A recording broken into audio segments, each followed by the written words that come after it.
నంద్యాల జిల్లా శ్రీశైలంలో కార్తీక మాసం సందర్భంగా ఆలయం భక్తులతో కిక్కిరిసిపోయింది. ఈ సందర్భంగా లక్షదీపోత్సవం కార్యక్రమం కన్నుల పండుగగా జరిగింది. పుష్కరిణి హారతిని వైభవంగా నిర్వహించారు. లక్షదీపోత్సవంలో ఆలయ చైర్మన్ రమేష్ నాయుడు, ఈవో శ్రీనివాసరావు పాల్గొన్నారు. ఈ కార్యక్రమానికి భక్తులు భారీగా తరలివచ్చారు.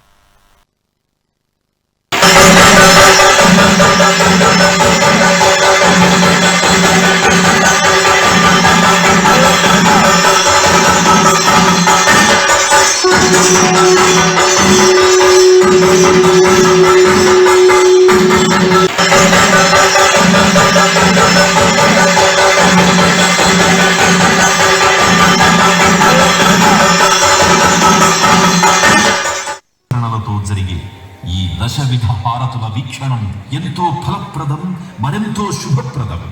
ఇప్పుడు అర్చక స్వాములు ఈ దశవిధ హారతులను ప్రారంభిస్తారు. ఓంకార హారతి.